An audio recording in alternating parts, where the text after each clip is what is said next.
Black Star Network is here. Oh, no punches! I'm real revolutionary right now. Support this man, Black Media. He makes sure that our stories are told.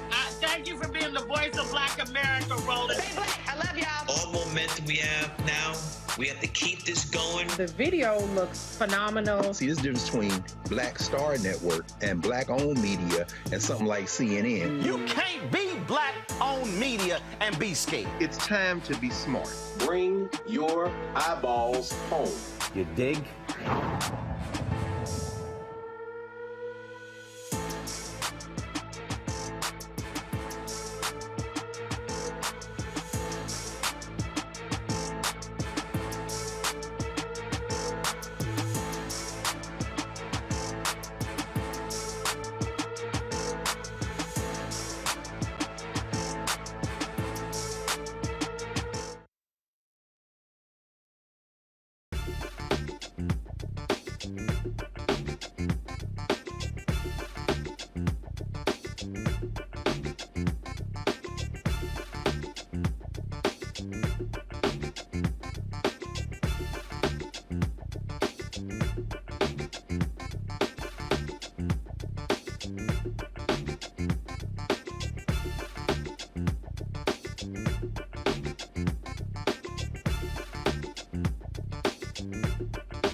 Today is Tuesday, April 11, 2023, coming up on Roland Martin Unfiltered, streaming live on the Black Star Network. 55 years ago, the Fair Housing Act, also known as the Civil Rights Act of 1968, was signed into law by President Lyndon Baines Johnson in the wake of the assassination of Reverend Dr. Martin Luther King Jr. What is the status of housing for African Americans? We'll talk with the Principal Deputy Assistant Secretary for Fair Housing and Equal Opportunity about that and what is being done to increase that number for African Americans.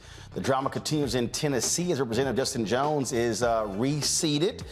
He also spoke on the floor and let it be known to all the Republicans the fight is not over. The battle now moves to Shelby County in Memphis. Will the commissioners there, are they going to support putting Justin Pearson back in his position? We'll talk about that and what the battle is there in Tennessee. Louisiana governor's race is underway with 9 candidates on the ballot. We'll talk with the only black candidate, Shawn Wilson, about why he wants to be Louisiana's next governor and what is he going to do to get black folks who represent nearly a third of voters there to actually get registered and vote. Alvin Bragg, the DA in Manhattan, is not playing when it comes to Republicans in Congress. He has slapped Jim Jordan with a lawsuit accusing him of brazen and unconstitutional attack on the prosecution of Donald Trump. Also, you're feeling overwhelmed trying to manage all of your administrative tasks and meetings. Well, in our Marketplace segment, we'll talk with the founders of Essence Virtual Assistants, a virtual assistant company that works with you to help you manage your business and lifestyle. Folks, it is time to bring the funk. I'm Roland Martin Unfiltered on the Black Star Network. Let's go. He's got it. Whatever the miss, he's on it. Whatever it is, he's got the scoop, the fact, the find. And when it breaks, he's right on time and it's rolling. Best believe he's knowing. Putting it down from sports to news to politics. With entertainment just for kicks, he's rolling. It's on Go Roll, y'all. It's Roland Martin, rolling with Roland now. He's funk, he's fresh, he's real, the best, you know he's Roland Martin now.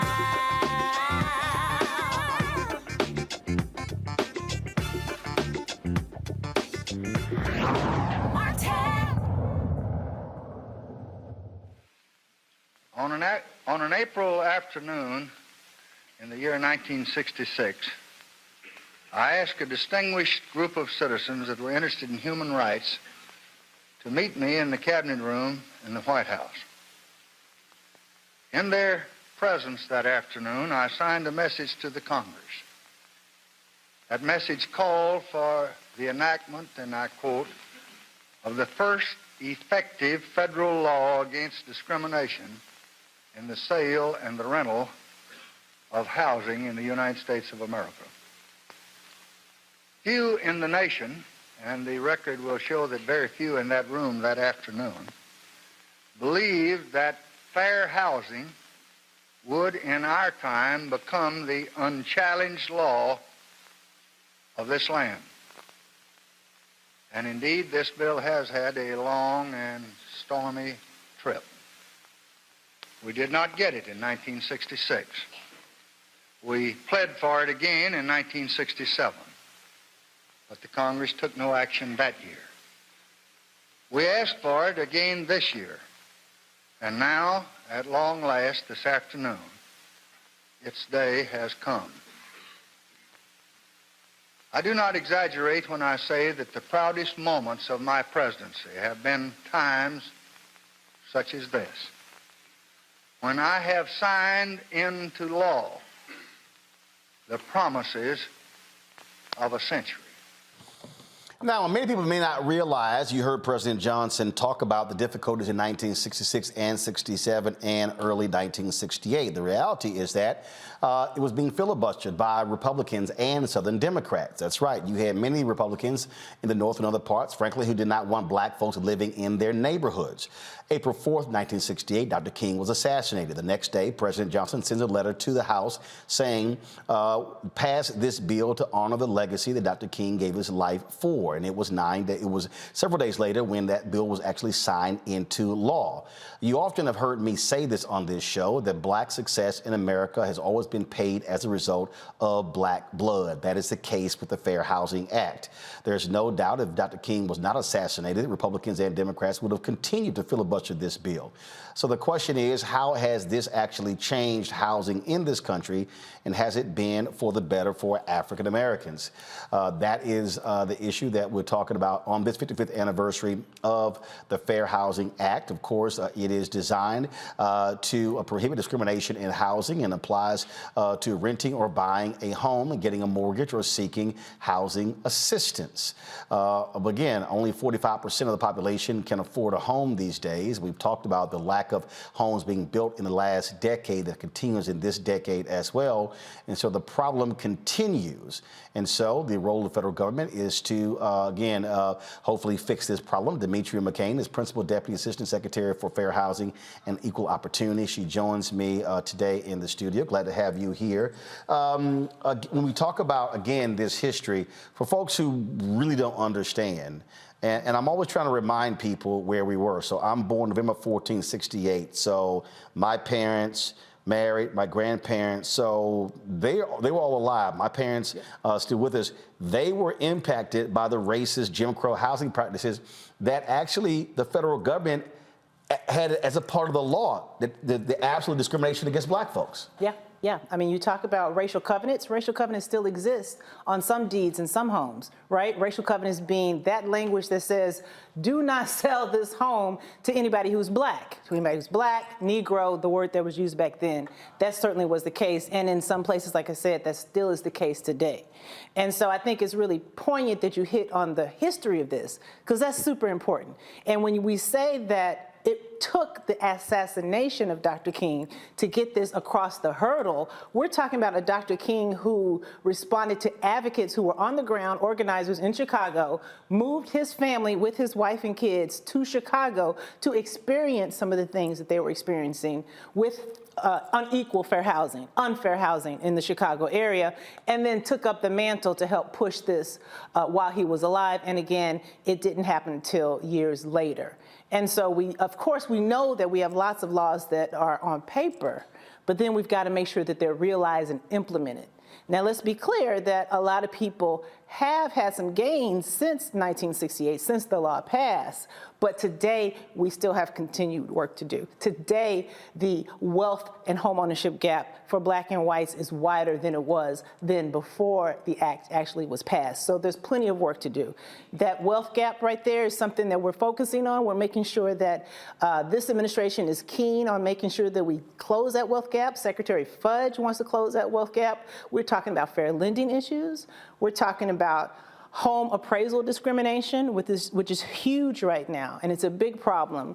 We've got over 127 appraisal discrimination complaints that have come to our office already since this issue has kind of come to light. So there's more work to be done. Again, the federal law was necessary because you literally had states in this country and you had individuals who had no problem promoting that. Folks don't realize when Ronald Reagan ran for governor of California, that was a proposition that basically would allow folks to discriminate. He actually said, quote, if an individual wants to discriminate against Negroes or others in selling or renting his house, he has the right to do so. That's what he actually said on the campaign trail, speaking against racism, but making those sort of statements. That was before the Fair Housing Act was signed in 1968. That was one of the reasons why the law was necessary, because states like California were allowing discrimination. Right. So before the law was passed, we had case law, right? And the case law said governmental entities can't get involved in discrimination, but it was silent on what private parties could do. Right. And so that's where we were even before 1968. Because, and what people also don't realize, redlining the country, that came directly from the realtors. That was from the realty industry.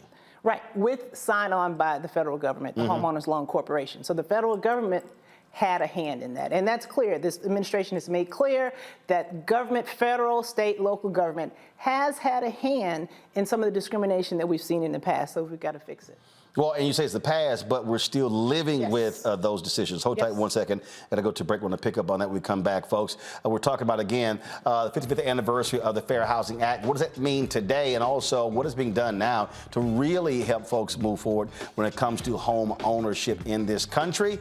We're discussing that right here on Roland Martin Unfiltered on the Black Star Network. Be sure to download the app, Apple phone, Android phone, Apple TV, Android TV, Roku, Amazon Fire TV, Xbox One, Samsung Smart TV. Of course, you can also watch our 24-hour streaming channel on Amazon News.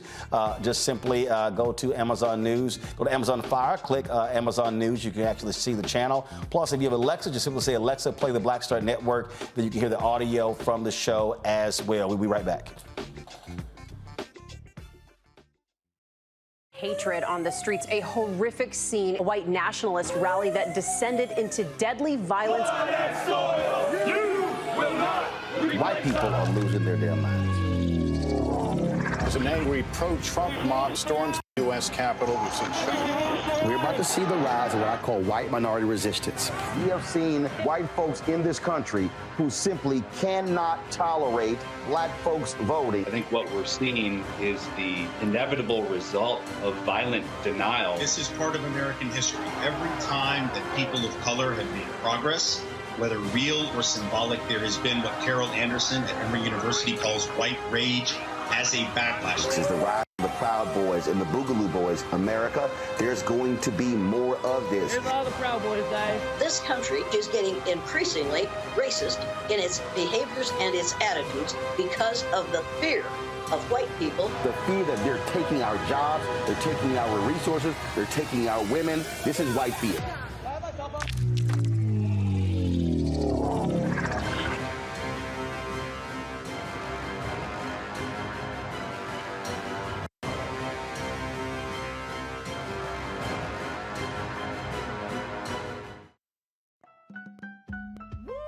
We're all impacted by the culture, whether we know it or not. From politics to music and entertainment, it's a huge part of our lives, and we're going to talk about it every day right here on The Culture with me, Faraji Muhammad, only on the Black Star Network.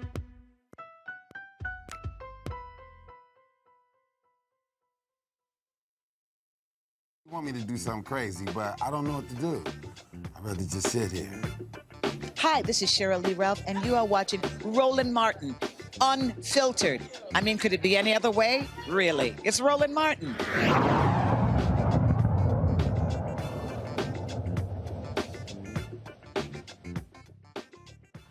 All right, folks, welcome back. We're talking about housing in America. It's an issue that we've often focused on. We understand how folks build wealth in this country. This is one of the biggest ways, and unfortunately for African Americans, we've long had issues.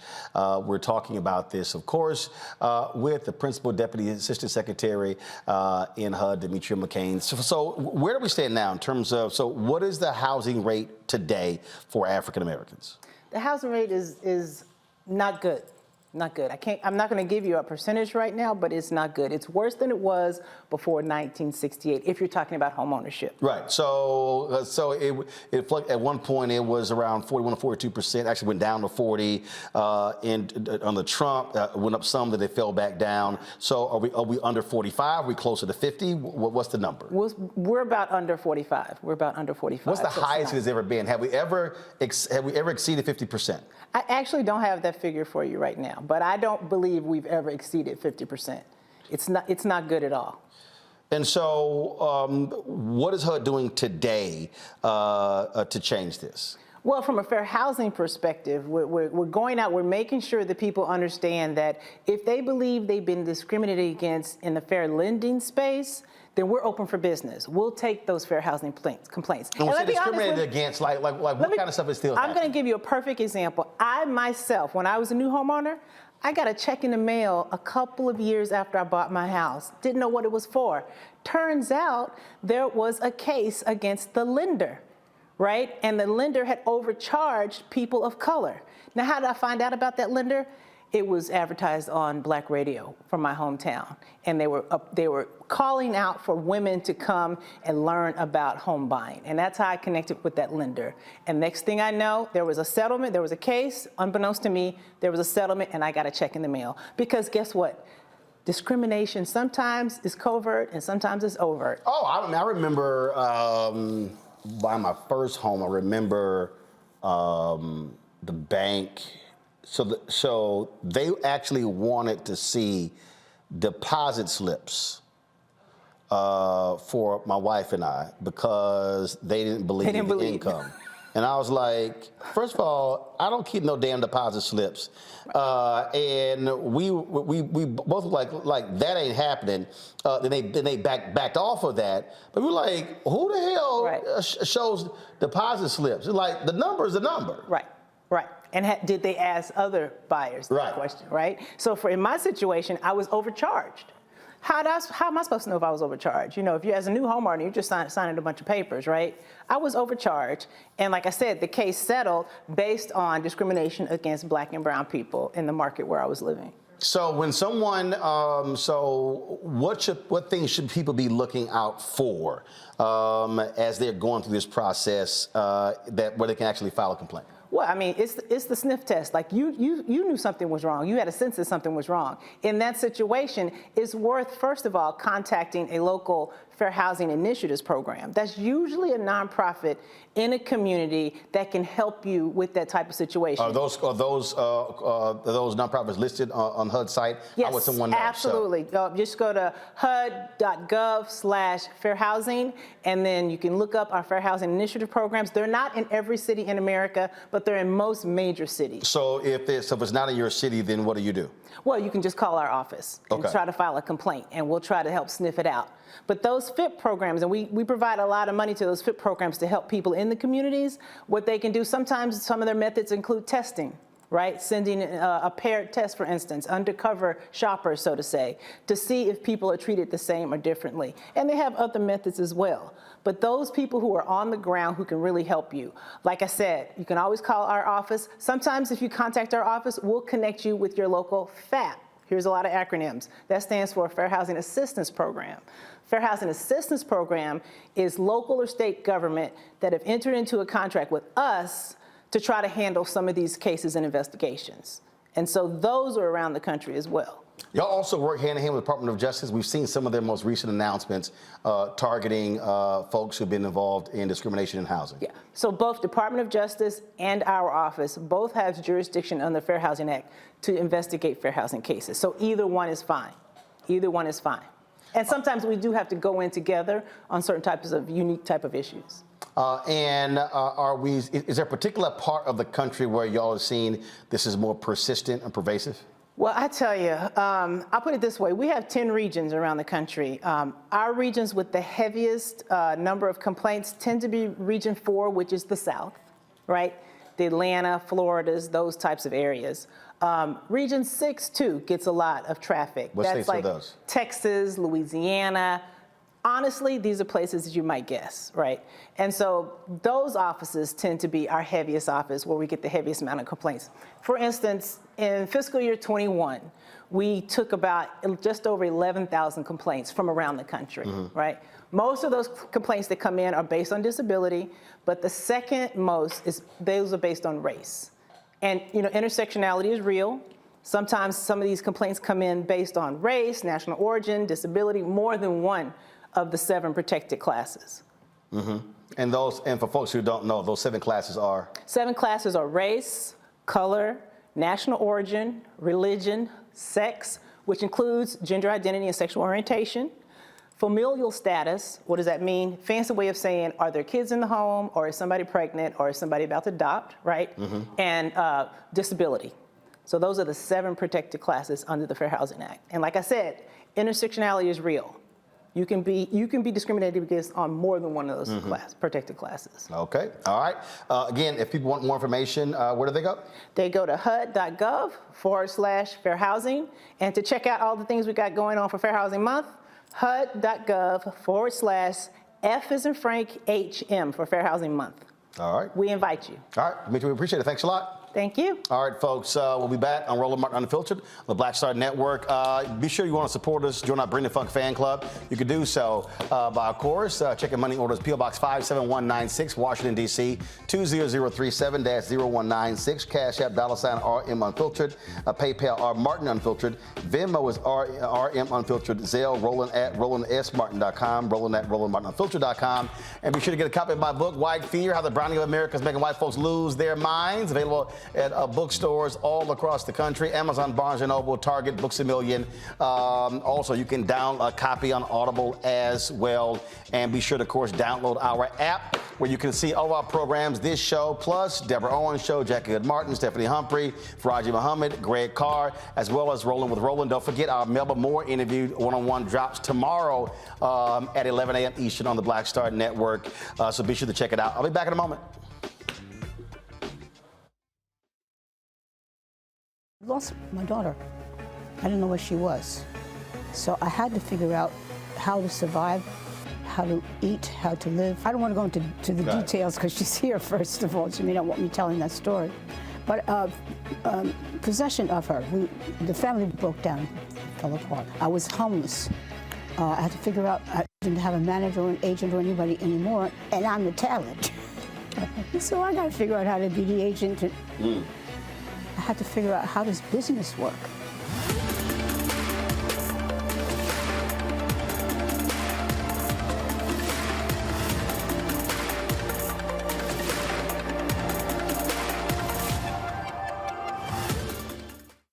Next on the Black Table with me, Greg Carr. Dr. Kwasi Kanadu, author, scholar, and healer. He is one of the truly representative thinkers and activists of our generation. I had a dream, a particular night, and when I woke up, several ancestors came to me, and they came to me and said, "We really like what you're doing, but you have to do more." His writing provides a deep and unique dive into African history through the eyes of some of the interesting characters who have lived in it, including some in his own family. The multi-talented, always fascinating Dr. Kwasi Kanadu on the next Black Table here on the Black Star Network.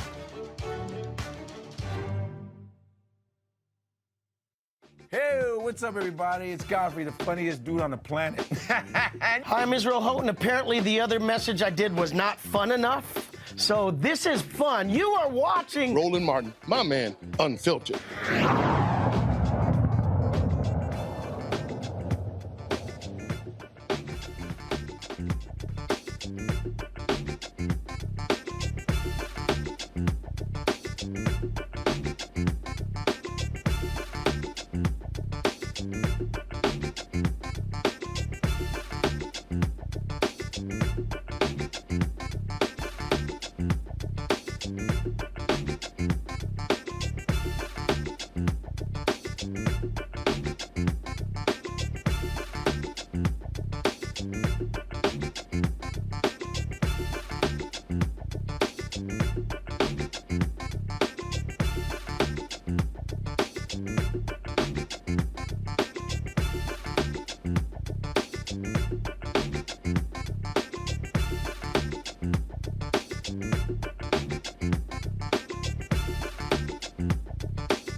All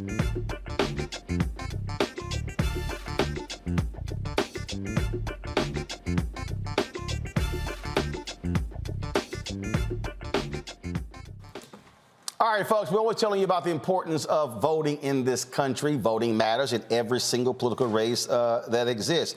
And what happened when Gary Chambers ran for the United States Senate in Louisiana? So many African Americans did not vote. The question is, will they actually vote when it comes to the governor's race?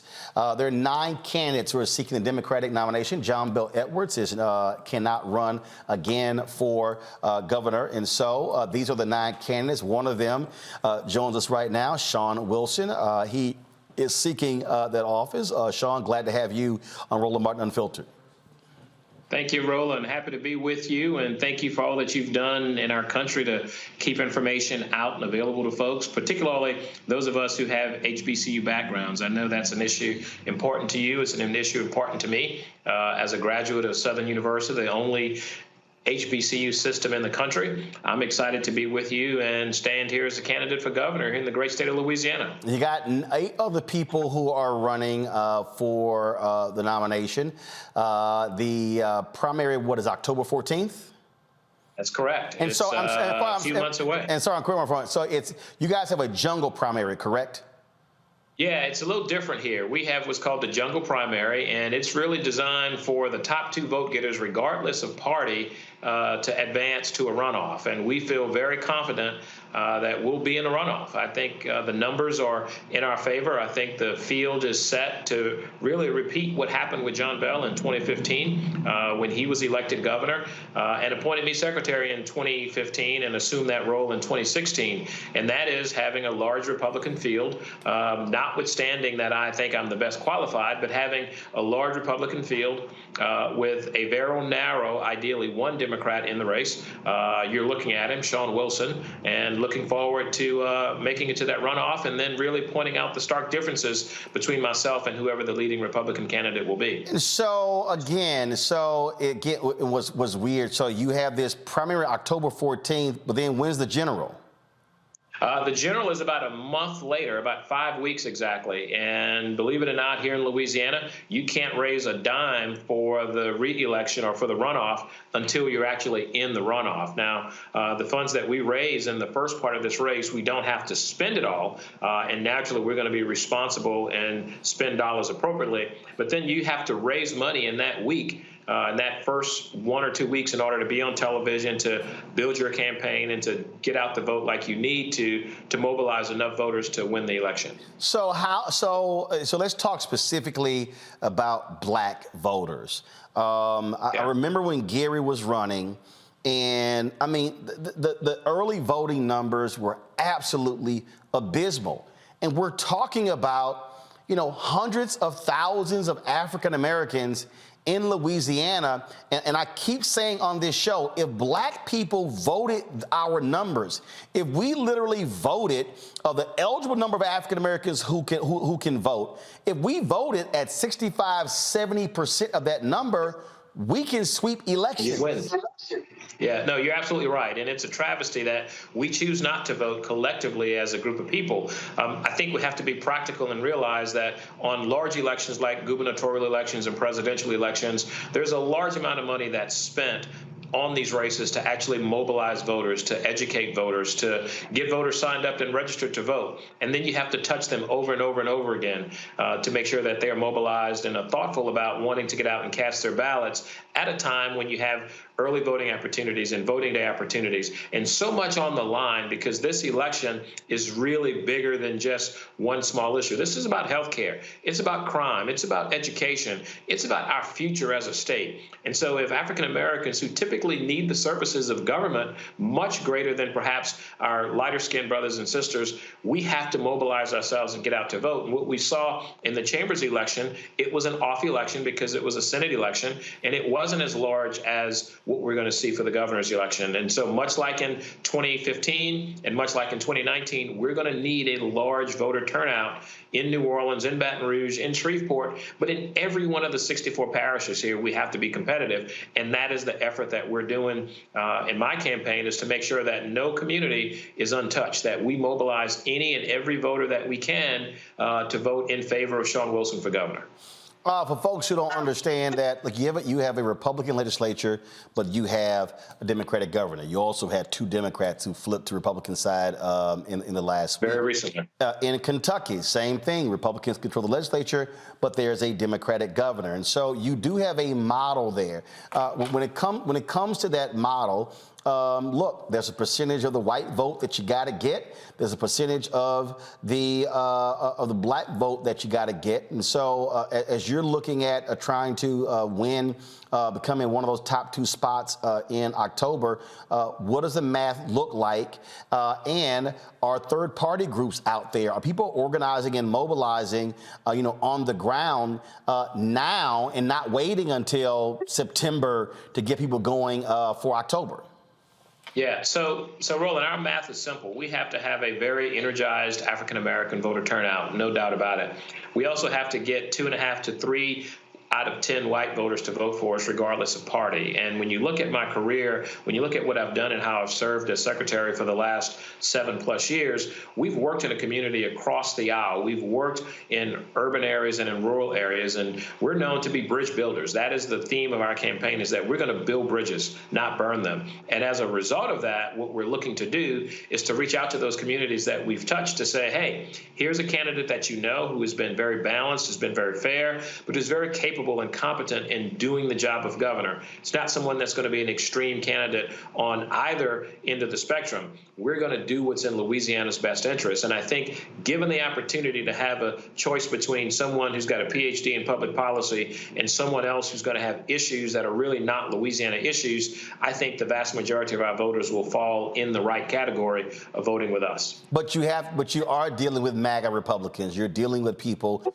who support Donald Trump and his extreme politics. And so how do you convince folks who are not hard MAGA Republicans that, yeah, you, a black guy, can actually win in Louisiana? Because for some people, it's like, oh, man, forget that. I mean, I look at Mississippi. When Mike Espy lost to Cindy Hyde-Smith, he lost by 65,000 votes. There were more than 100,000 black people who were registered and eligible who didn't even vote. He literally could have won.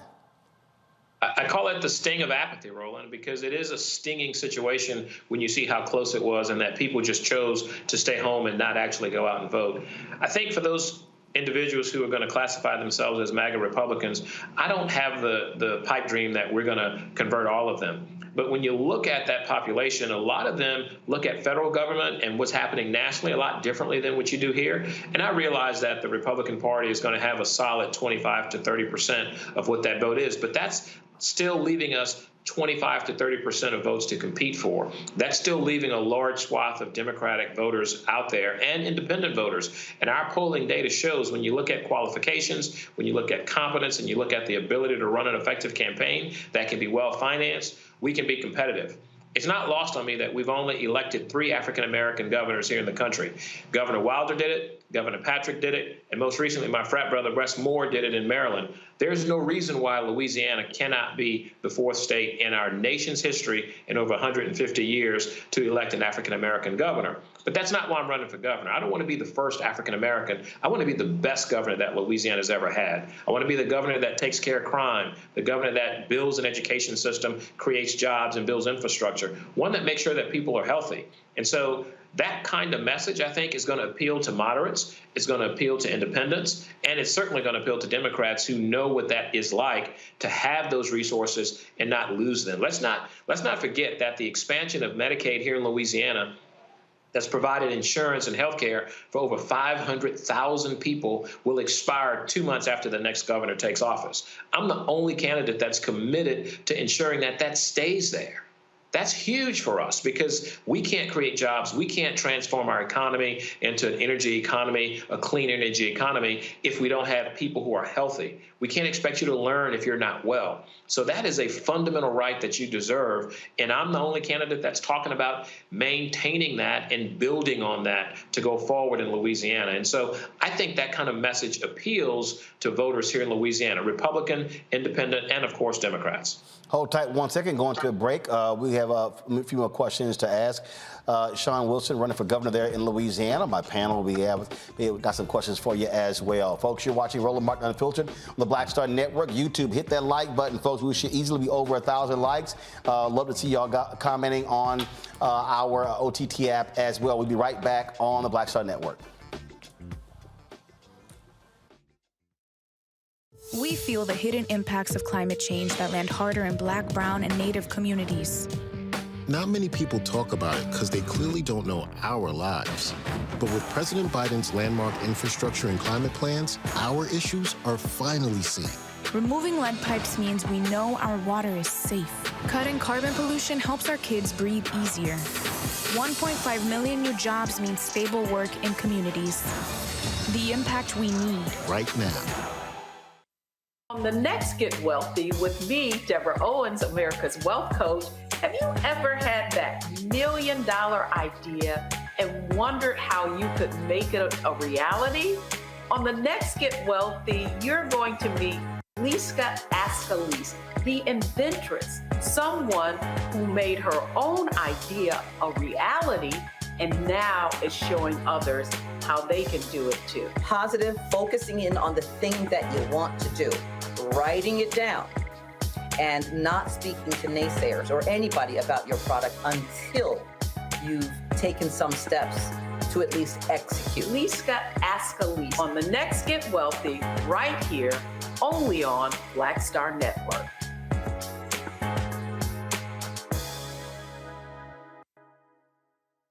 Hey, I'm Deion Cole from Blackish. Hey, I'm Arnez J. Black TV does matter, dang it. Hey, what's up, y'all? It's your boy Jacob Lattimore, and you're now watching Roland Martin right now. Stay woke.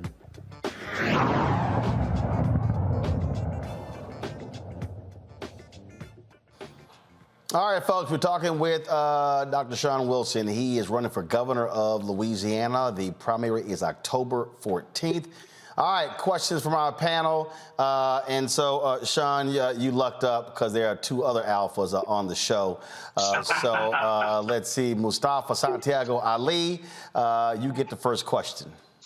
Appreciate that. Dr. Wilson, thank you for everything that you've been doing. You know, I know that you are very successful in Louisiana around infrastructure and the jobs that are created there. Do you feel that that is one of those bridge issues between both Black and white communities that folks can rally behind, especially with all these federal dollars that'll be flowing for the next couple of years? Absolutely. Look, we've been building bridges literally and figuratively. We not only build infrastructure to move people from point A to point B, but we build infrastructure to create value in communities where that value might not have existed before. That value may have been redlined out, or that value may have been negatively impacted by the ill effects of infrastructure that we've built.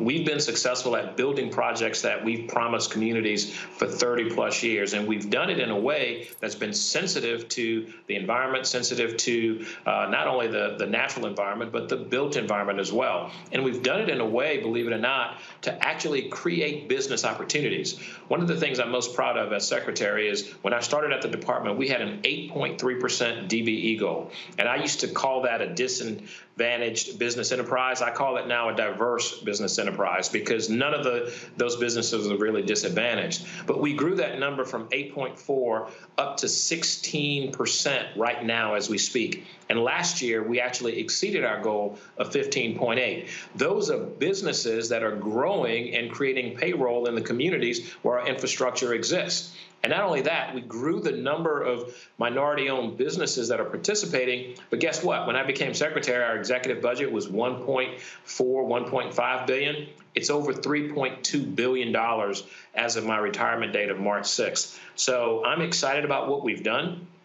I understand the impact that this has on a global market, but I also understand that local market that exists where you need a workforce, you need opportunities for businesses to establish themselves and to get a piece of the American dream, which is working for government. Government spends millions and millions of dollars to add value in communities. And the work I've done in infrastructure is absolutely a calling card for what we can do in the larger sense.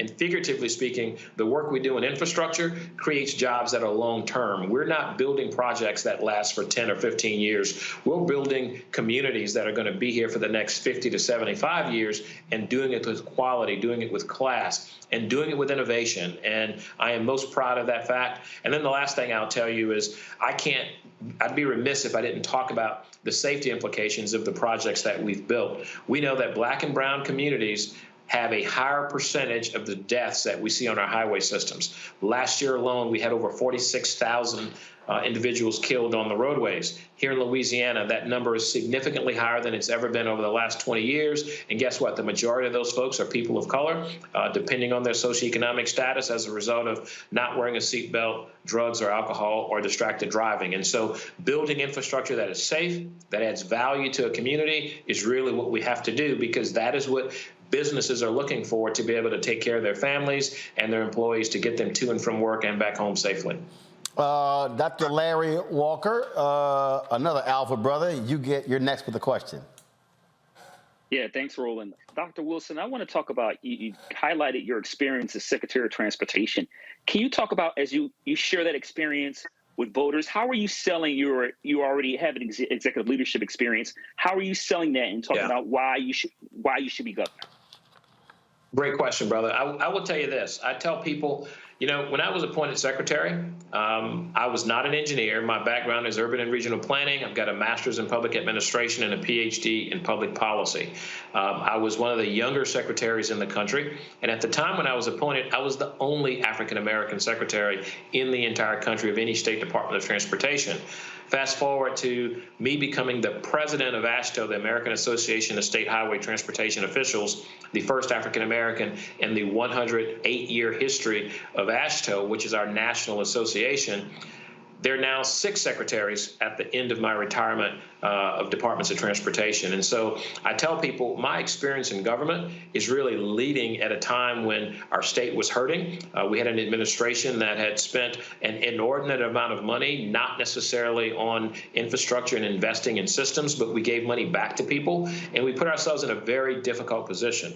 We inherited a budget deficit of about $2 billion, and we have now turned that around and created a surplus of equal value to that $2 billion deficit going forward for disasters. Little did we know we'd have a global pandemic. Little did we know that we'd have the financial crisis. Little did we know that we'd have as many hurricanes and tornadoes that hit Louisiana. But little did we know that the Biden administration, for the first time in decades, would actually pass a bipartisan infrastructure law that was far-reaching in terms of impacts in communities all across this country, urban and rural alike. And so when I look at my career, when I look at my tenure over the last 7 years, it mirrors what you need in governing. You need someone who's going to be responsible, someone who can respond in a disaster, someone who's going to believe in science, and someone who's going to actually act in the best interest. And most importantly, you're going to need someone who can work with whoever's in the White House, whoever's in the legislature in a bipartisan fashion to deliver what's important for Louisiana. And so I look at my record and put it up against anyone else. I look at my preparation, and clearly it stands head and shoulders above those other candidates in this field. And then I look at my commitment to public service, whether it's through Alpha Phi Alpha, as a 10-year mentor for Big Brothers Big Sisters, as a board member of United Way, and most of all, as a Boy Scout leader. I was Scoutmaster for 4 years as the Department of Transportation and Development Secretary. And so the reality is I've put more out there than I've taken back from this. Public service for me is a ministry, and my 25 years of service reflects that. And I put that record up against everyone else, and it's exactly what we look for in leaders, what we say we look for in leaders. And I'm going to give Louisiana an opportunity to exercise what they say and actually vote for someone, regardless of race, regardless of geography, regardless of socioeconomic status, regardless of your political party. Do what's right and elect a governor that's capable and qualified of leading Louisiana. All right, I'll go to the AKA Randy Bryant. And Randy, go ahead. The DEI disruptor. Go ahead, Randy. You have such an impressive record, clearly, and I really am impressed with how you've been able to work with everybody to make change. You just touched on this point about how people should vote regardless of party, and I was seeing a poll that was we can't always trust these, but they said that Louisiana was headed in a direction that they didn't like, and it was mainly Republicans who said this. So what do you see as your chances of getting Republicans to, change parties or, vote for you? Well, first, Randy, I will tell you, thank you for being a sorrow, because my wife, who's a member of AKA, and my daughter both would be remiss if it was just alphas on this call and not AKA. So thank you for being here. Yeah, but they're still behind us, though, but go ahead. Started in 1906, brother. It all started in 1906. So I will tell you this, when you look at polling data that says we're headed in the wrong direction, I ask someone this question of the day: does the wrong direction mean our rural health system has been 100% intact compared to other states that have lost rural hospitals? When our health system is actually expanding and growing and our medical industry is investing and we're saving lives, what about that fact do you not want to advance? When you look at what we've done in terms of having a climate action plan, the only state in the red southeastern part of our country that has an adopted climate action plan, what is it about that's headed in the wrong direction? When you look at infrastructure, we spent $5.5 billion hitting 2,000 projects, over 7,000 miles, prioritizing projects that previous administrations talked about, that they promised, that they never delivered. What about that is headed in the wrong direction? And last but not least, when you look at the fiscal responsibility of a state, coming from being $2 billion in the red to $2 billion to the positive, and having given raises to public employees and teachers, what about that is heading in the wrong direction? And so I understand the sentiment. I understand post-COVID that we see different elements in our society and our lives. But at the end of the day, what government is supposed to do is exactly what we're doing. It is exactly what we're doing. While we've got issues with crime, everyone in this country has issues with crime. We've got issues with what's happening in our juvenile justice system and our criminal justice system. Everyone has that. We all have problems with fentanyl. So you can't hold one administration responsible for these types of things that are global issues, that are universal issues. But when you look at what we are responsible for, I ask every one of those naysayers, what is it you would want to do different? And how will you go about doing it? We've got folks in this campaign talking about eliminating the personal income tax. Well, at the end of the day, you're going to lose $400+ million out of our budget, but you're not talking about what you're going to cut on the other side. And here in Louisiana, you can only cut higher education, public safety, and health care. What about those three things will you not want to have in your state? So when you get into the weeds and get beyond the sound bites and the scare tactics, there's a lot of good that's happening in Louisiana. We just need some people to stand up and explain it to them. Our jobs ought not be fighting over books and what's in the library. That's a parent's job. That's the librarian's job. That's not the governor's job. And so when you look at what the governor is supposed to do, what he's constitutionally charged with, we're doing good things in this state, and there's so much more we can do. Like providing new officers, like making additional investments to grow our economy in a clean energy environment, like building infrastructure, like paying teachers a salary that's competitive, that's going to make them stay here. And I'm married to an assistant principal, so I see what happens. My daughter's a social worker in the public school system, and we have this thing called an in-school suspension. What better way to ostracize a kid and prepare them for more problems down the road than to send them to another school for 2 weeks and send them back without intervention?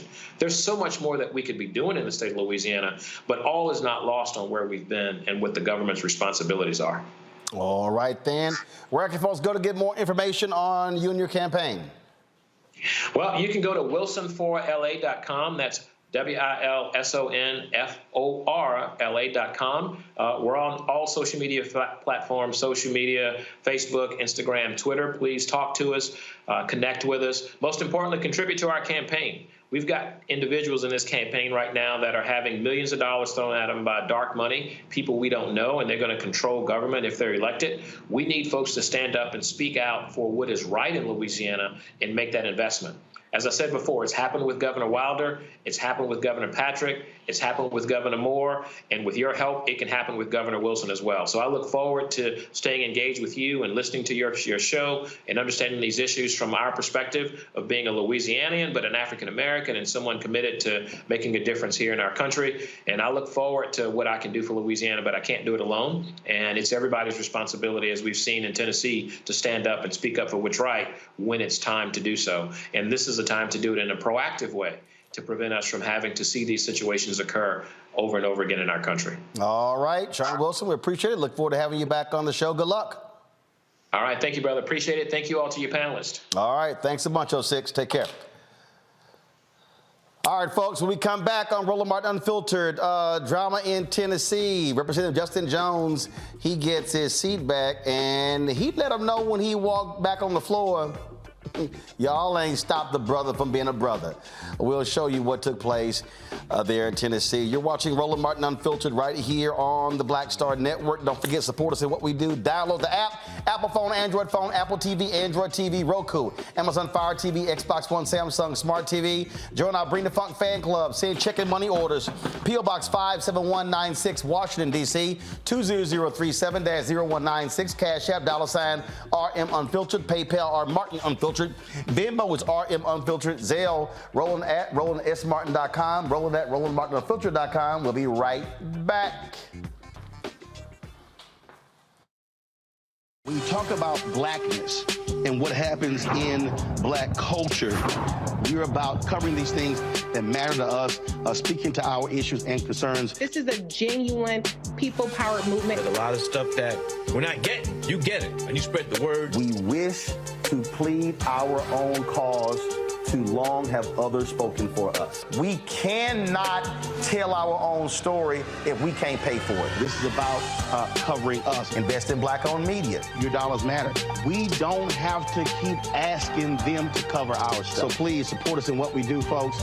We want to hit 2,000 people, $50 this month, raise $100,000. We're behind $100,000, so we want to hit that. Y'all money makes this possible. Check some money orders. Go to P.O. Box 57196, Washington, D.C. 20037-0196. The Cash App is $RM Unfiltered. PayPal is R Martin Unfiltered. Venmo is RM Unfiltered. Zelle is Roland at RolandSMartin.com. On the next, A Balanced Life with me, Dr. Jackie, Reentry Anxiety. A lot of us are having trouble transitioning in this post-pandemic society and don't even realize it. We are literally stuck between two worlds, in purgatory. How to get out of purgatory and regain your footing and balance. What emotions they're feeling and being able to label them, because as soon as you label an emotion, it's easier to self-regulate. It's easier to manage that emotion. The next, A Balanced Life on Black Star Network.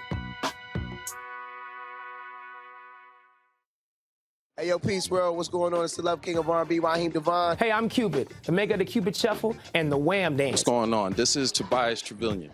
And if you're ready, you are listening to and you are watching Roland Martin Unfiltered.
Yes, I'm in here jamming my man Curtis Mayfield, So in Love. All right, y'all, yesterday in Tennessee, Justin Jones was sworn in again. Republicans threw him out last week. Now he's back, and he did it upright, sworn in on the steps of the Tennessee Capitol. Roll it.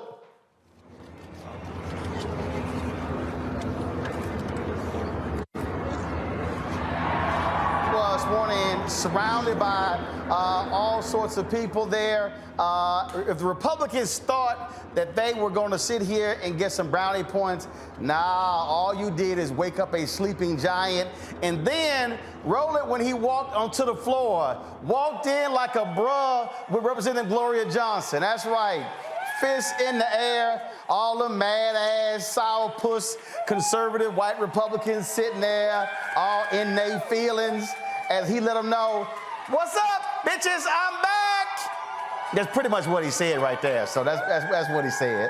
Then, of course, because they were all upset, trying to gavel it in as he walked. And then he said, I got a few things to say.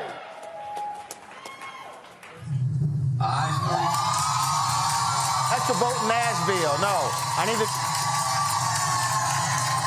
Representative Jones. Thank you.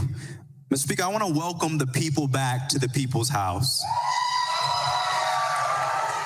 I want to welcome democracy back to the people's house. That on last Thursday, members of this body tried to crucify democracy, but today we stand as a witness of a resurrection of a movement of a multiracial democracy that no unjust decision will stand. And that this represents the point that there comes a time where time itself is ready for a change, that time has come back here in Nashville, Tennessee. That truth crushed to the ground will rise again, that what you intend for evil can be used for good, to restore the heart of democracy in our state. And so I come here to stand with my constituents, with the people of Tennessee, to say that no unjust attack on democracy will happen unchallenged. That the abuse of this body will not happen in the comfort of silence. And so I come here, most importantly, though, not as an individual, but I come here to say that the people of District 52, 78,000 people, have a voice in this chamber once again.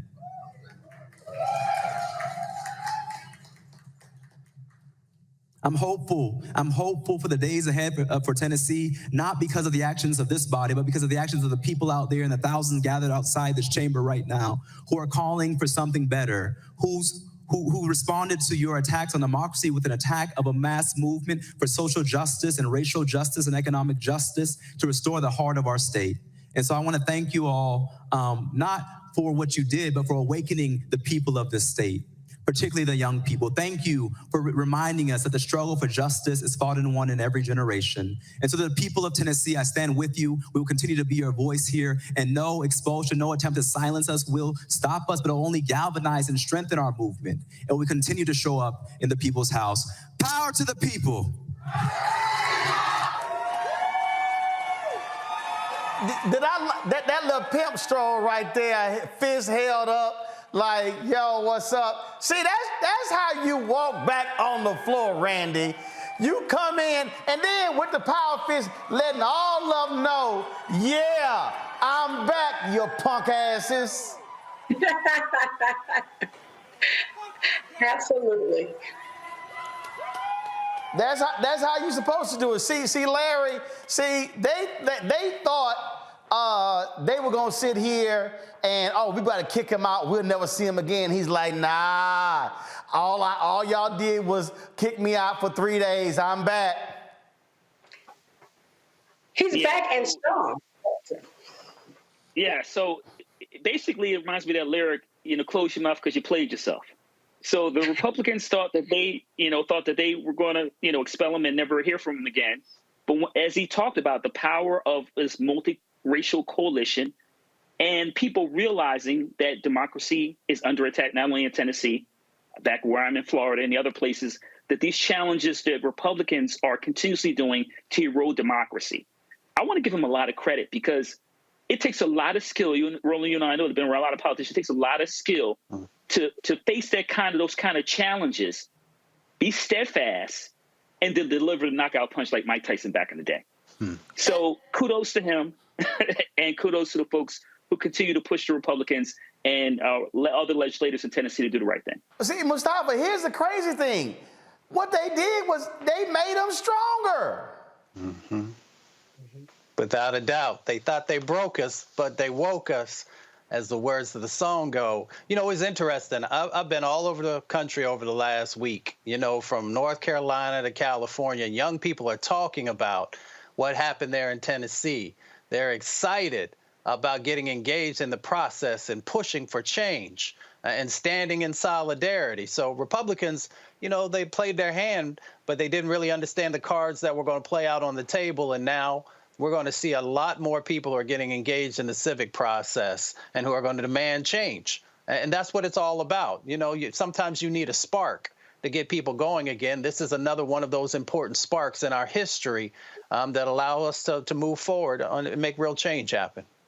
Now the issue, Randy, is what happens in Memphis, because now the Shelby County Commissioners, they have to vote. My understanding there's going to be a meeting tomorrow, but the votes are not fully there. They need 7 votes of the commission. They have 5 to reappoint Justin Pearson.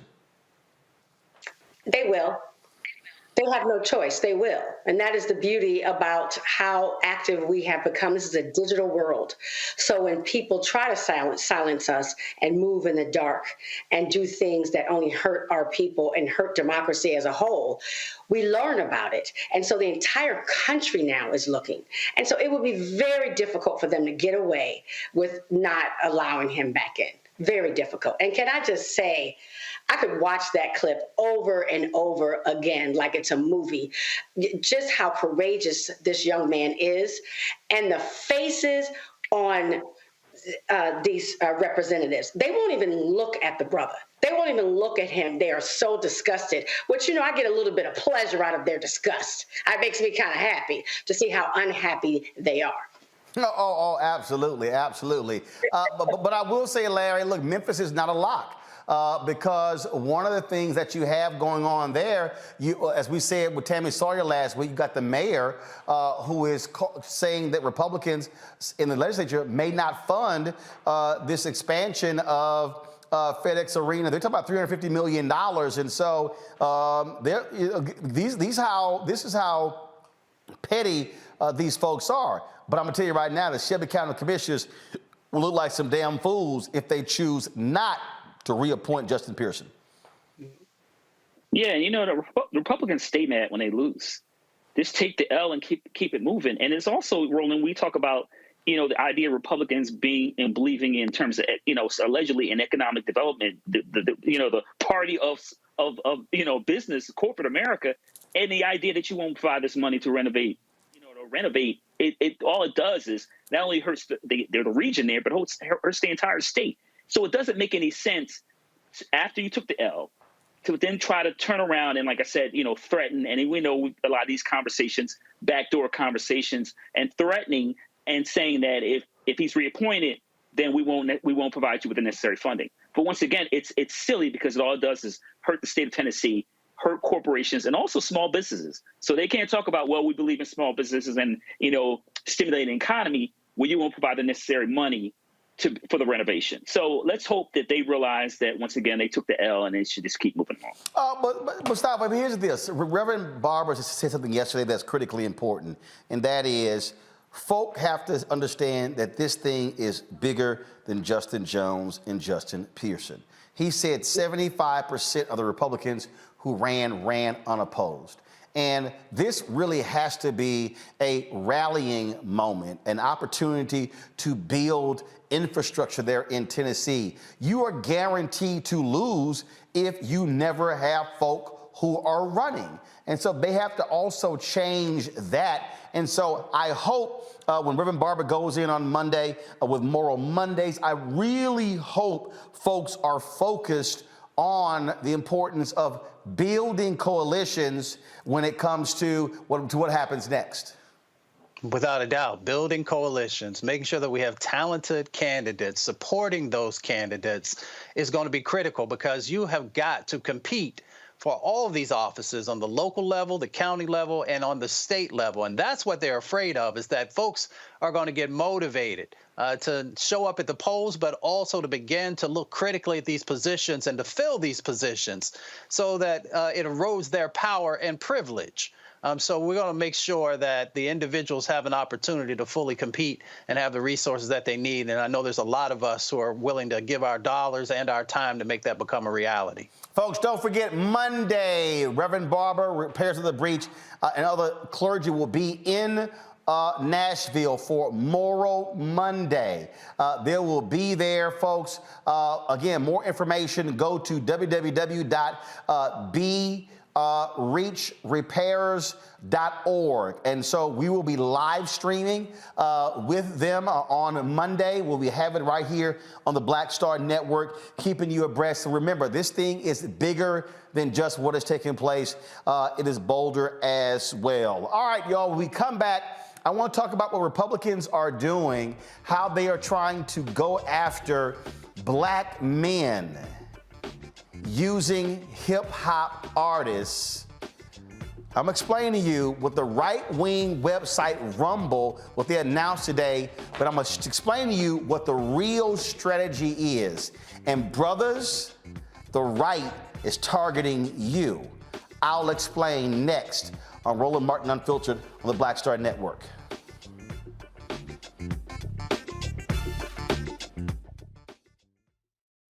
Lost my daughter. I didn't know where she was. So I had to figure out how to survive, how to eat, how to live. I don't want to go into the details because she's here, first of all. She may not want me telling that story. But possession of her, the family broke down, fell apart. I was homeless. I had to figure out, I didn't have a manager or an agent or anybody anymore, and I'm the talent. So I got to figure out how to be the agent. I had to figure out, how does business work?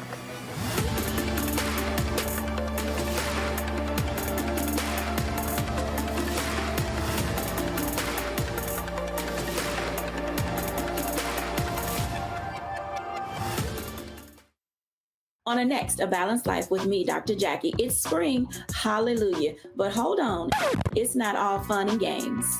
With the sun and the warmth comes the need to clean, the clutter, mentally, physically, emotionally, socially. All of those things need to happen. Getting rid of the clutter and clearing the cobwebs in our head and in our home. That's next on A Balanced Life on Black Star Network.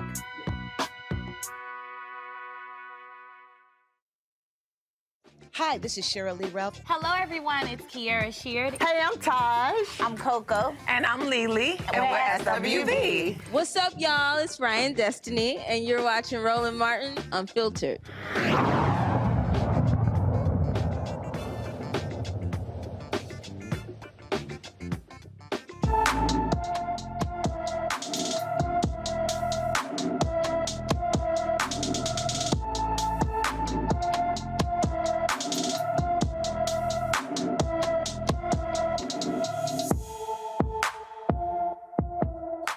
Makira Williams has been missing from her Bernice, Louisiana home since January 7th. The 17-year-old is 5 feet 2 inches tall, weighs 165 pounds with black hair and brown eyes. Anyone with information about Makira Williams should contact the Union Parish Sheriff's Office at 318-368-3124, 318-368-3124. All right. So in 2016, Donald Trump increased the numbers of Republicans got from black men. We saw the impact of that in the 2018 midterm elections, and then we saw it again in 2020. So you may ask, well, what is at play? And you got the folks out there who, again, and I can tell you, I see exactly what the strategy is, because what Republicans are doing, what they are suggesting is that, you got a group of black men out there who feels as if no one listens to them, no one talks to them. And so I see how they begin to parrot the right-wing talking points. I see when I did interviews with the Breakfast Club and Vlad TV and Ebro in the mornings, when they jump on these message boards, and you can always see the same language. You ain't nothing but a shield for the Democrats, and you trying to get us to vote Democrat. I had one fool say, you were trying to get us to vote for Hillary. Well, fool, she was running against Trump. So what are you saying? You want a Trump? Same thing. You trying to support Biden. He's running against Trump. And so I need y'all to understand what's going on. So a move took place today, announcement was made, where the right-wing streaming platform Rumble, now they trying to compete with YouTube, all right? But this is an absolute right-wing platform called Rumble. So they signed an exclusive deal with DJ Academics to live stream on their platform 3 to 5 times a week. Now, this is the press release that they put out. Rumble, now this is a publicly traded company, Rumble, the video sharing platform, announced today that the popular media personality DJ Academics will live stream exclusively on Rumble 3 to 5 days a week.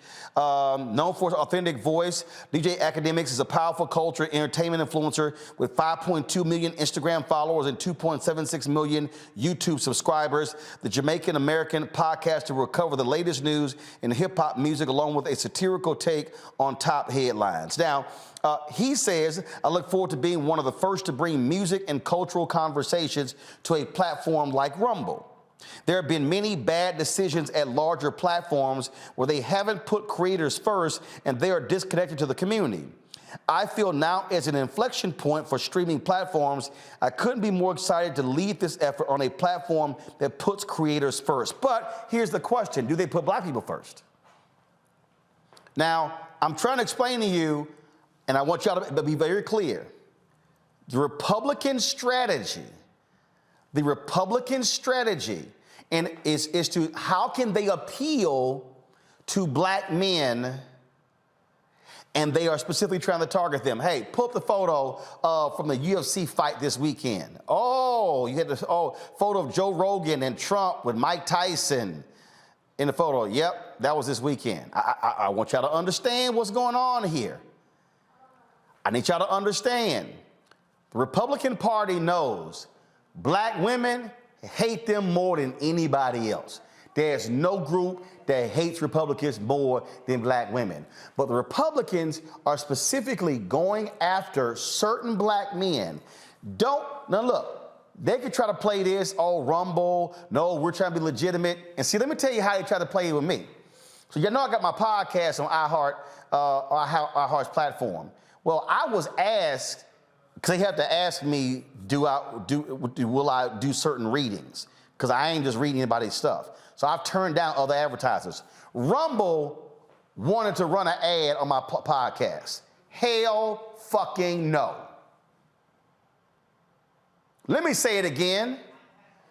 I absolutely said hell no to Rumble running an ad on my podcast. Why? Because I know what Rumble's about. Who's one of their shareholders? Dan Bongino.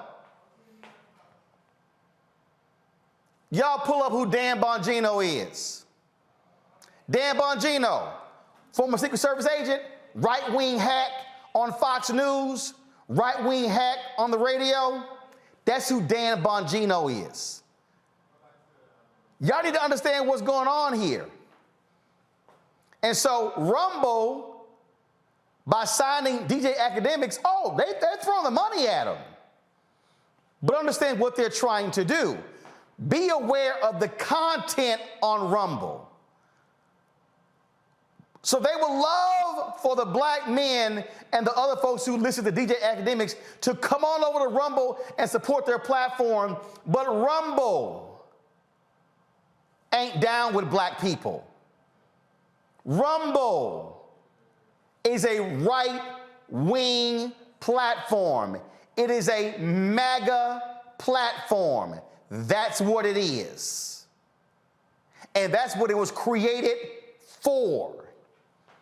Now, they're trying to sit here and spin themselves, we don't have any particular ideology. In fact, here's the bottom of the press release about Rumble. Go to my iPad. Rumble is a high-growth, I want y'all to see this here. Rumble is a high-growth, neutral video platform that is creating the rails and independent infrastructure designed to be immune to cancel culture. Rumble's mission is to restore the internet to its roots by making it free and open once again. For more information, visit corp.rumble.com. Now let me explain something to y'all. Pull the statement up again. See, Randy, you don't have to say you're neutral if you're not. That's the first giveaway, y'all. The fact that they're saying they're neutral, they're trying to get, that's the bullshit of Fox News being fair and balanced. Then they're creating the rails and independent infrastructure to be immune to cancel culture. Let me explain what that means. They were created because right-wingers who spread misinformation on YouTube were getting kicked off of YouTube.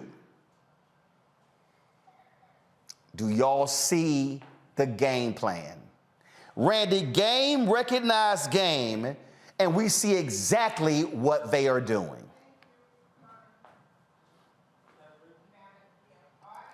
You're muted. Come on, guys, what's up? Randy, can you hear me? I hear you fine. There you go. Now we can hear you. Okay, this is a classic case of the search of the cheapest Negro. Yes, they are paying him quite well. By cheap, I'm talking about having some boundaries, to have some pride in yourself and not be willing just to sell your entire race out, because he knows who Rumble is, but he's taking the bait and the price. So it's a case of the cheapest Negro, in my opinion, and it's just unfortunate. It's just unfortunate. And here's the deal. Here's the deal. I don't know. I have never met DJ Academics. I have no idea. I don't know the decision to sign. I don't know what he signed for. What I do know, Larry, who Rumble is. And I do know what their strategy is. I do know exactly what they're trying to do. And I'm not going to sit here again. I don't, they might say, oh, no, we're trying to be, this is how we're trying to do it. Nah, see, here's the whole deal. We know exactly what is going on here.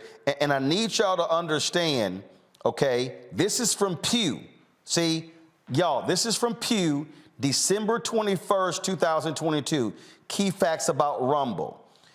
Right here, while 20% of U.S. adults say they have heard of Rumble, only 2% regularly get news there.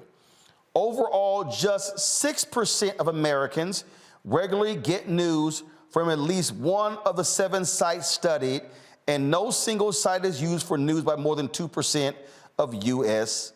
adults. Now, here's the key. I need y'all to understand what's going on here. This is from Pew. This is not, you want to know who's neutral? It's Pew. Roughly 3/4 of those who regularly get news from Rumble, that 76% identify as Republicans or lean toward the Democratic Party, while 22% identify as Democrats or lean Democrat. Larry, this is Rumble's attempt to bring black people to Rumble to not just listen to his show, but the other shows on the platform. Game recognized game. You laid it out really well, Roland, and it sounds like they're going after all the right-wing hoteps in the black community, basically. But if brothers are watching this, don't fall for the banana and tailpipe. You highlighted what they're trying to do in terms of this new partnership.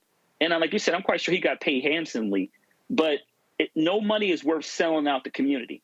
And I think another thing that's really important, Roland, in terms we talk about elections, black people make about 13% of the U.S. population. When it comes to these national elections, particularly presidential elections, it's important for some way Republicans to peel off black voters, whether it's those individuals who decide not to vote, you've talked about that a lot on your show, or individuals, like I said, these kind of right-wing hoteps who decide, well, I'm not going to vote Democrat because they don't care about me, and I'm going to vote Republican.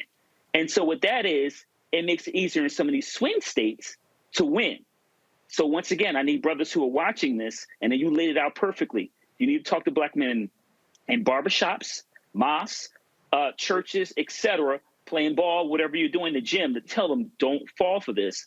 And then once again, it's really important to remember which party is focused on healthcare, education, and making sure that your civil rights are protected. Now, Mustafa, again, let's go back to Pew. Go back to my iPad, y'all. I'm trying to teach y'all. This is what Pew says. A closer look at news consumers on Rumble. 54% men, 44% women. Here's the key. Matter of fact, Anthony, put in one of these monitors. I need to point some stuff out. So give me the big monitor over here. Okay, I want to walk y'all through this because I really need y'all to understand. I need y'all to understand the map here. Because I'm trying to walk. And again, let me be clear. I don't know DJ Academics. I don't know him. I would love to talk to him. And again, he probably got a great deal paying him lots of money. I'm explaining to y'all what the Rumble strategy is here, because you need to understand who makes social media sexy. Black people.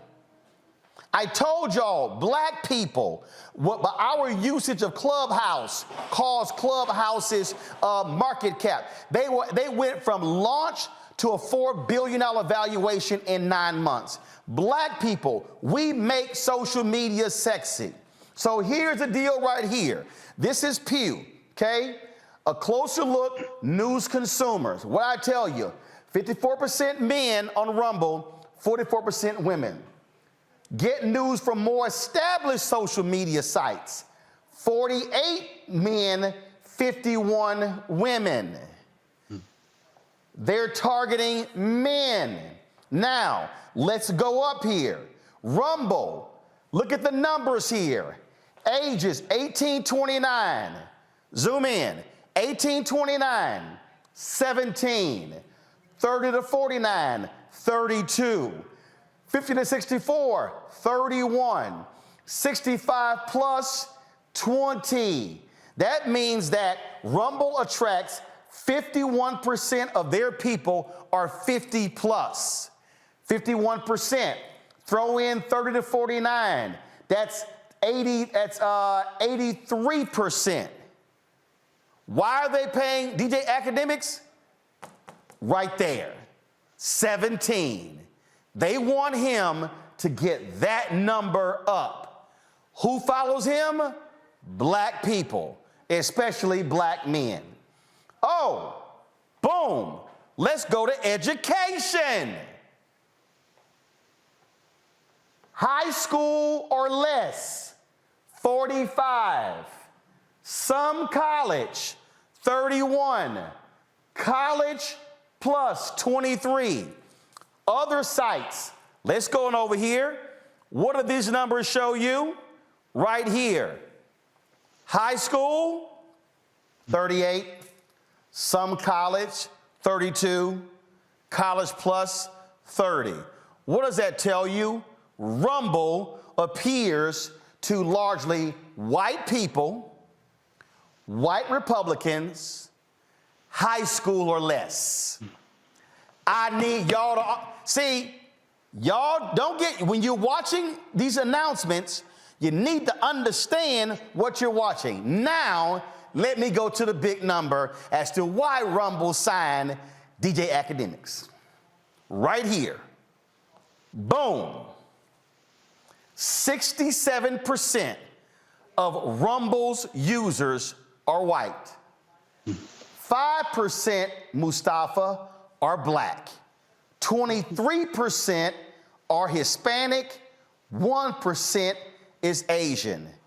This right here, 5% black, 17%, 18-29, that right there, Mustafa, is why Rumble signed DJ Academics to that big deal because they want to target black people, but specifically black men in anticipation of the 2024 election. That's it right there. There's intentionality, and folks need to realize that folks literally have strategies about how to win these elections, how to utilize social media, how do you get the right influencers. Just sharing at first some general information, and then as time goes by, they begin to change that information, and before you know it, you've been indoctrinated into sort of the right-wing way of thinking about this country. You start to think, well, you know what? You know, maybe my community doesn't really need all of these resources, or maybe things are not as bad as people say they are. So you got to be really careful because there's a lot of pimping that goes on, and we often don't pay attention to it until after we done been pimped. So folks need to, one, educate yourself, understand this game that is being played, and then make sure that you are not allowing this misinformation to take over your thinking. Look, folks, let me be perfectly clear. Again, I just want to walk you through this so you understand here. The deal is this here. I'm not saying they're going to control his content, but I need you to understand, if he brings eyeballs and he brings viewers and users, they then are seeing the commercials of the other content, folks. They are now seeing the other voices. That's what the strategy is. And so y'all just need to understand, game, recognize game, what's going on here. And I'm telling you right now, I see it all the time when black men are trying to attack me. Oh, look at you shilling for the Democrats. They're not listening to what I'm saying. They're not listening to what I'm saying about conservative federal judges refusing to let black men out of prison. They're not saying anything about the actual policies. They're not saying anything about people like Republican Senator Tom Cotton, who said more people should be in prison.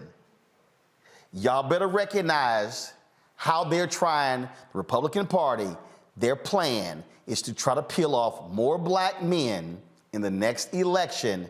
Brothers, they're targeting you. And you better be asking yourself, wait a minute, if y'all trying to target me about finances and taxes, what you not saying? Because let me be real clear, I'm gonna close this way, to all the black people listening to me, who y'all sitting here talking about, oh, you covering for the Democrats, all this, that, and the other. It is Republicans in Mississippi who are creating a separate police district in that city of Jackson, Mississippi. It is Republicans in Mississippi that do not want to expand Medicaid. It's impacting the health of black people in Mississippi. It's the Governor Tate Reeves of Mississippi, who just signed April as Confederate History Month. It's also Republicans in Tennessee who just threw out 2 black representatives, but did not throw out the white woman.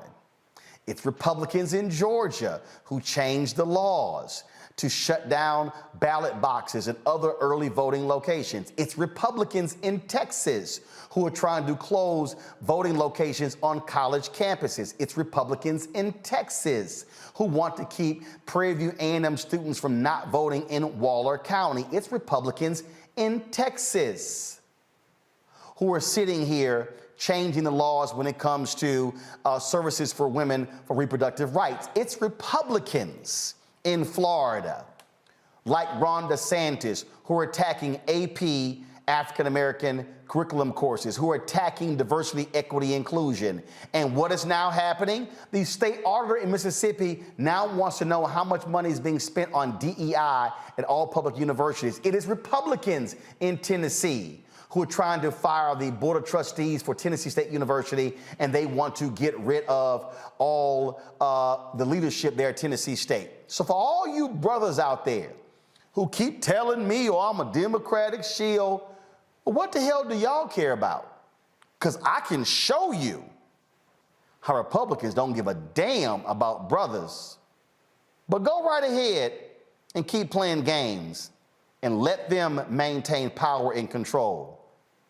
And then you see who's gonna lock your black ass up and who has no problem. Oh, by the way, to all you brothers who keep talking about, man, you were trying to get us to vote for Biden over Trump. Hillary over Trump. What did Jeff Sessions do when he became Attorney General? He's tried to get rid of the consent decree in Baltimore. Bill Barr wanted to get rid of the consent decrees. They tried to get rid of the ones in Chicago as well. Oh, so for all you brothers who are against police brutality, guess who had no problem with the cops whooping your ass? Jeff Sessions, Bill Barr, and Donald Trump. Ain't something mysterious when you are a brother who knows how to read and you have facts to back up your argument. So by all means, keep trying to call me a shield and keep saying, oh, I'm caping for Democrats. No, I'm caping for black people. And let me be perfectly clear, I give the White House hell and Democrats hell on our agenda, but I know damn well who wants to screw us over, who wants to make sure we do not get ahead. And that's the folks who have an elephant as their party mascot. And that's called the Grand Old Party, GOP. I'll be right back.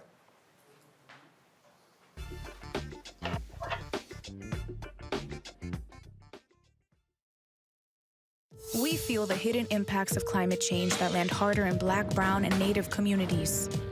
Not many people talk about it because they clearly don't know our lives. But with President Biden's landmark infrastructure and climate plans, our issues are finally seen. Removing lead pipes means we know our water is safe. Cutting carbon pollution helps our kids breathe easier. 1.5 million new jobs means stable work in communities. The impact we need right now. On the next Get Wealthy with me, Deborah Owens, America's Wealth Coach, have you ever had that $1 million idea and wondered how you could make it a reality?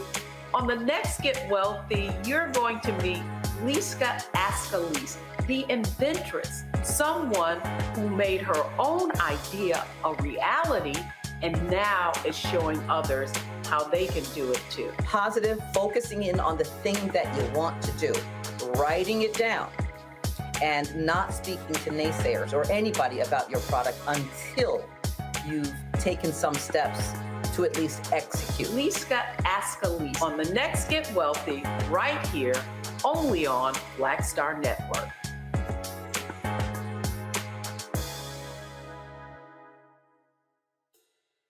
Hey, I'm Cupid, the maker of the Cupid Shuffle and the Wham Dance. What's going on? This is Tobias Trevelyan. And if you're ready, you are listening to and you are watching Roland Martin Unfiltered.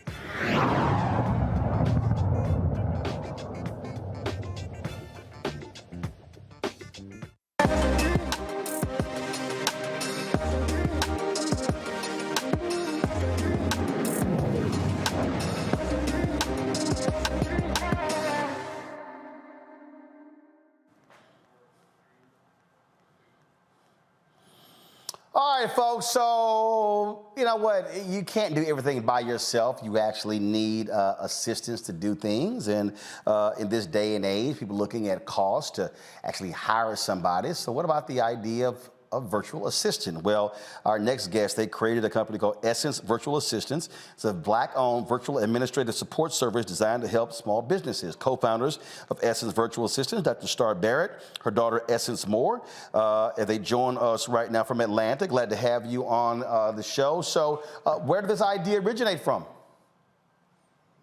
Well, I've been in the business for over 20 plus years, and it originated from really, I always kept it in my back pocket, never launched it. I focused on the event planning aspect of it. But when COVID hit, I was like, I have to figure this out. We're originally from New Jersey. We moved to Georgia, and I'm like, what can I do? And I'm like, oh yeah, I have this virtual assistant firm. So I launched it and did a press release, and it was just an amazing launch. Well, because the reality is, again, it used to be people used to operate as if you needed people to be in one place. And I mean, I can tell you right now, I've actually operated for a company virtually for the last 15 years.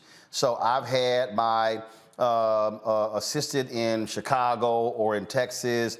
I have a digital person who's in Chicago. I've had people from other parts of the country, and I've been either in Chicago or Texas or in Washington, D.C.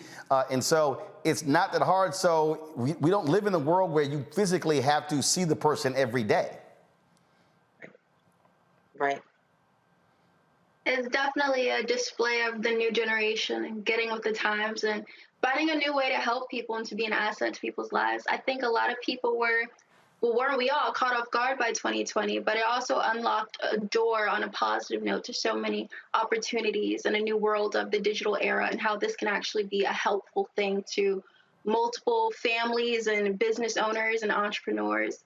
And giving people jobs, you know, for the single parents or the guardians who want to stay at home and are scared to go outside or are more comfortable working from the comfort of their home. You know, it was just an amazing opportunity all around, be able to help organizations, small, medium businesses, nonprofits, high profile clients, as well as provide an opportunity for staff to come on board, be a part of our family, and be able to offer services that a lot of organizations need.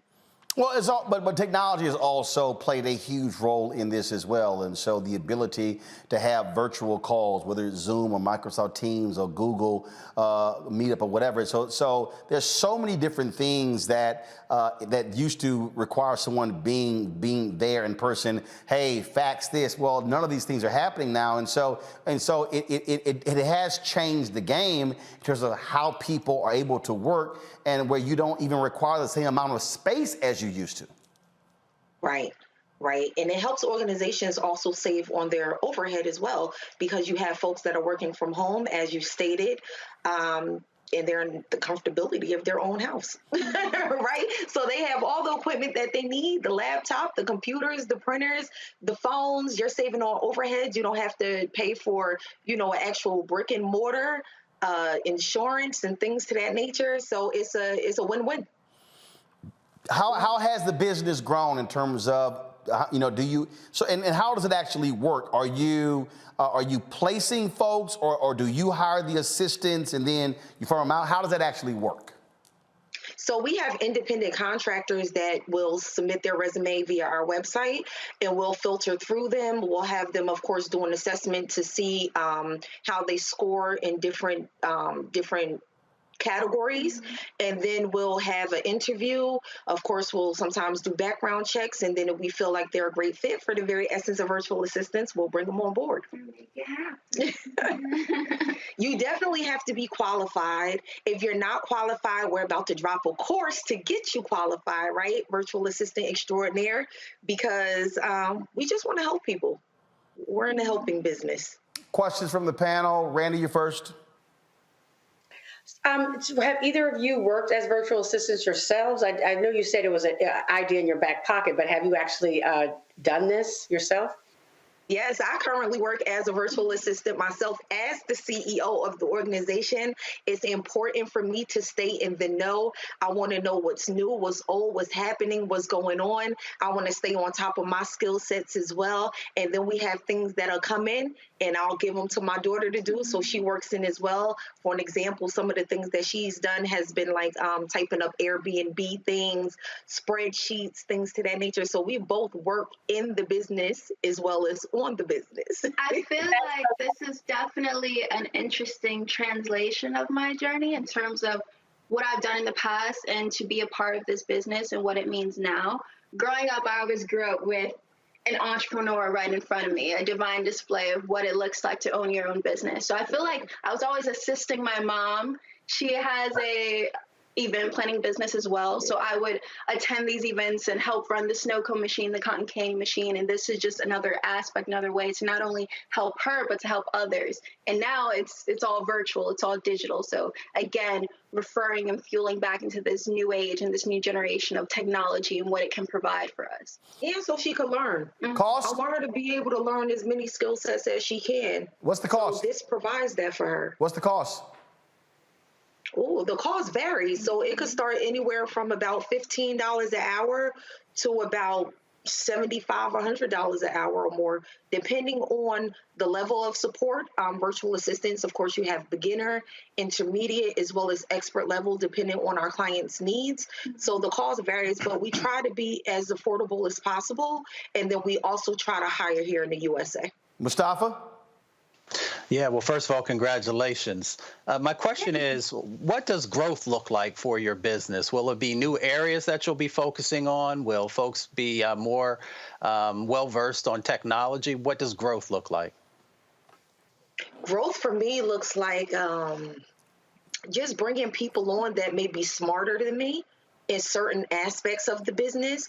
So people that handle like our marketing, or you may have someone who's good at spreadsheets, but the actual formulas, right, that comes with spreadsheets, and kind of bring them on. I think growth for me, our target area is small, medium businesses, nonprofit entrepreneurs, and high profile clients. We do want to expand all over the world, if we can, and be able to provide these services. Is important for me. I'm big on loyalty, and I'm big on customer service. So I want to provide all of our clients as well as our staff an experience. So growth looks great as long as we keep going, as long as we keep marketing, as long as we keep being true to who we are, and then as long as we keep doing good business. To piggyback off of what you said too, in regards to just learning and surrounding yourself with not only like-minded individuals, but those who know more about different things than we do. Because when we learn and when we grow, our business evolves as well. So I think that's also an aspect of growth, being able to learn and expand into new fields and dimensions in that way. Yeah. Larry. Yeah, congratulations. It's a great idea. Talk to me about how are you staying ahead of the competition? You have a great idea, and what happens in America, people always steal it. So how do you stay ahead of the competition? I think for us, one of the things that a potential client brought to my attention actually a few days ago was that we are minority owned, and we are women, and the people that sit as a part of our executive team are also women. And what keeps us apart from the competition, I would say, is that we provide amazing customer service. I allow people as well, my clients as well as my staff, access to me.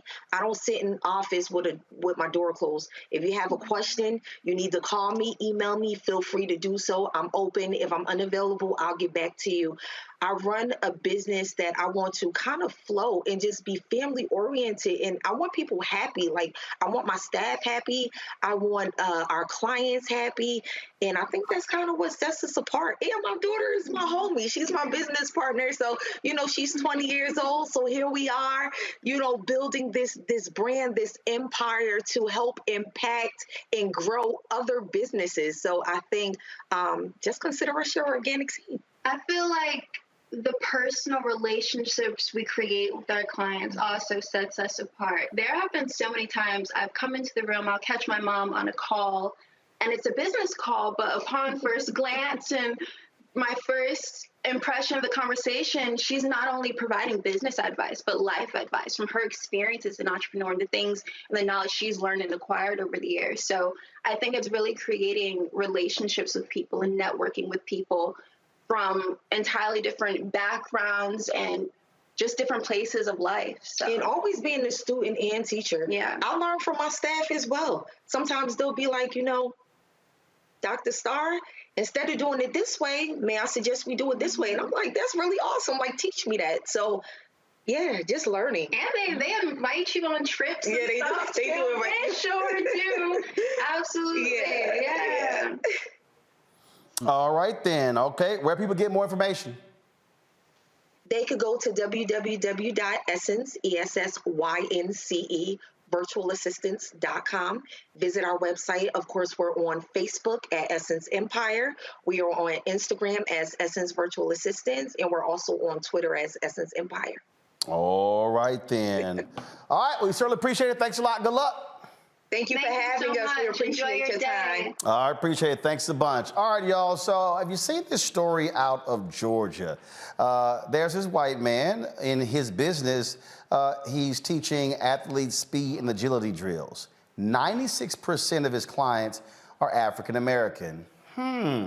I wonder what they would say about these videos where he's been busted making all sorts of racial comments. Listen. Coming up here, Andrew's got a conference with the legislature, real estate thing and all, in downtown Atlanta, staying here at the Omni Hotel over by the CNN. Ain't seen a white person in sight. Homeless ones on the street.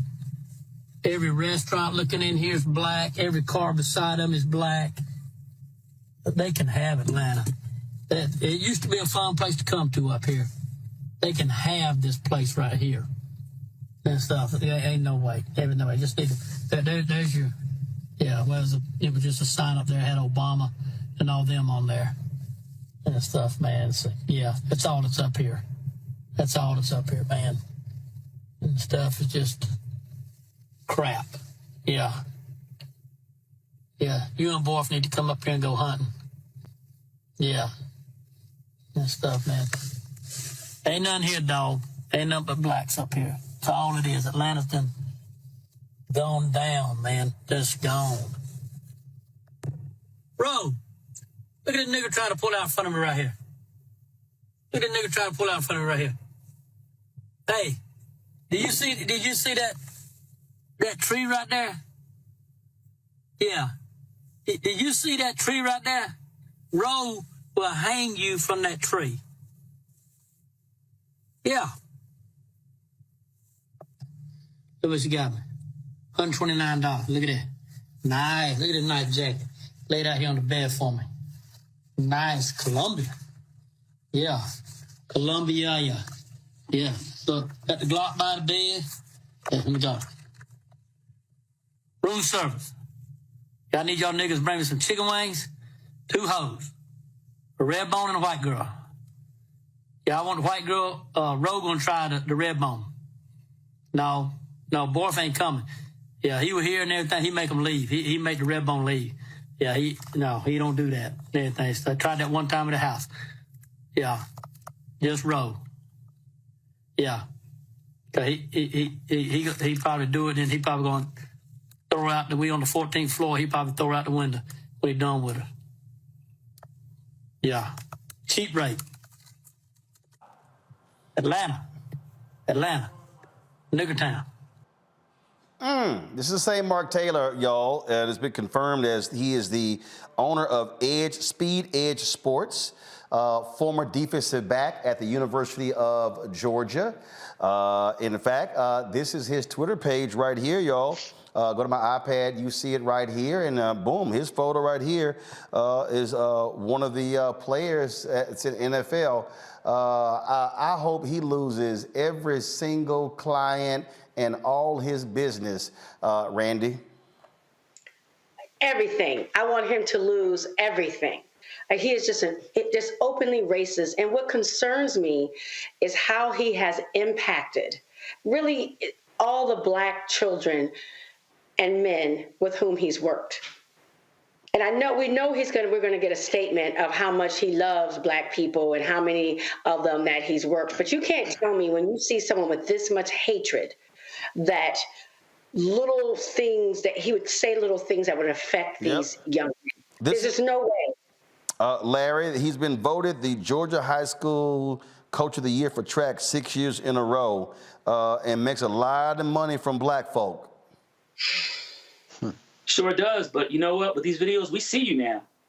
So I hope all the coaches in the college football and college players and pro players that have worked with them will put out statements and hurt the bottom line. So I'm waiting for Nick Saban and some of these other coaches, to come out and say, hey, we dissociate with this guy, etc. But I won't hold my breath when it comes to waiting for that. But we need to hurt him where it hurts. Mustafa, he hasn't posted on Facebook since January 30th. Haven't seen any other comment from him. But, trust me, I'm quite sure his phone and email is blowing up. Oh, yeah, folks going to get him. But, as we said earlier, stop letting people pimp you. Stop giving them your money. Stop giving them your time. Stop giving them your image to make more money off of you. So, once you know who somebody is and then you still allow these types of things to go on, that just means you want to be pimped.